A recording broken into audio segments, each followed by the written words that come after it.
की वीडियो में तव्हां सां ॻाल्हि कंदासीं मशहूर ज़बाना एक महफ़िल थी गुज़रियो सिंध में जंहिंमें जलाल चांडियो बि महिमान ख़ासि हुयो ऐं उन खां अलावा फौजिया सूमरे खे बि दावत ॾिनल हुई।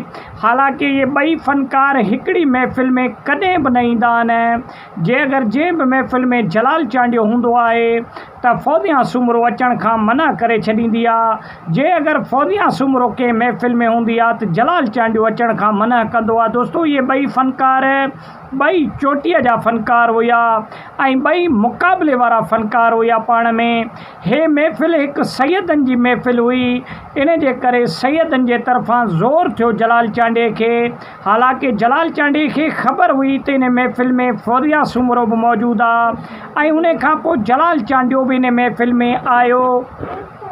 इन जे करे आयो जो जलाल चांडिये खे सैयदनि जे तरफ़ां तमामु घणो रिक्वेस्ट कई वई हुई ऐं उन खे इसरार कयो वियो त तव्हांखे बि हिन महफ़िल में अचिणो आहे। दोस्तों पोइ जॾहिं जलाल चांडियो इन महफ़िल में अची पुॻो त सॼे पिंडाल जा माण्हू जलाल चांडिये जे आजियां जे लाइ उथी बीही रहिया ऐं जलाल चांडिये खे भरपूर इज़तूं ॾिनऊं ऐं फौजिया सूमरे कुझु जुमिला बि महफ़िल में ॻाल्हाया हुया, जेके जुमिला वॾाई वारा जुमिला हुया ऐं जेके जुमिला जेको आहे सो जलाल चांडिये खे न पसंदि बि आया।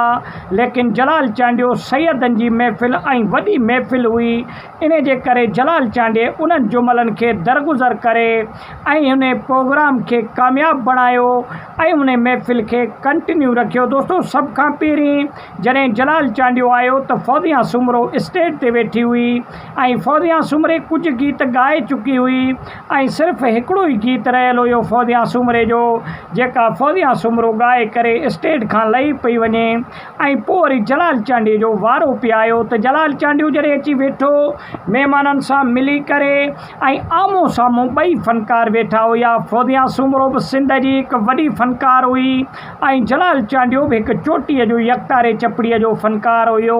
पोइ फौजिया सूमरे जलाल चांडियो ऐं इहे लफ़्ज़ ॻाल्हाया त असां जलाल चांडियो ऐं फौजिया सूमरो ॿई हिकिड़ी महफ़िल में त न ईंदा आहिनि ऐं उमेदु आहे त मां हिन महफ़िल में आई आहियां त जलाल चांडियो हिन महफ़िल में ॻाईंदो न। लेकिन जलाल चांडिये इन्हनि ॻाल्हियुनि खे वॾाई वारे तकबर वारे जेके ॻाल्हियूं कयूं, फौजिया सूमरे जलाल चांडिये खे उछल ॾींदे इहे ॻाल्हियूं कयूं।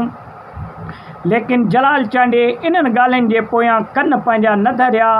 जलाल चांडिये हिन महफ़िल में अहिड़ा कलाम चया हुया चोटीअ जा, जेको कलाम तमामु बहितरीनु मशहूर बि थियो ऐं हे कलाम सोशल मीडिया ते इहा महफ़िल सॼी एॾी मशहूर ऐं मक़बूल आहे जो हज़ारे माण्हू सर्च करे इन महफ़िल खे ॾिसनि था, जेका फौजिया सूमरो ऐं जलाल चांडिये गॾु इन महफ़िल में कलाम चया, तमामु बहितरीनु कलाम चया ऐं वॾा फ़नकार हुया सिंध जा ॿई, जिन्हनि सां आवाम तमामु घणो प्यारु कंदी हुई। त वॾी महिरबानी, उमेदु आहे त वीडियो तव्हांखे पसंदि आयो हूंदो।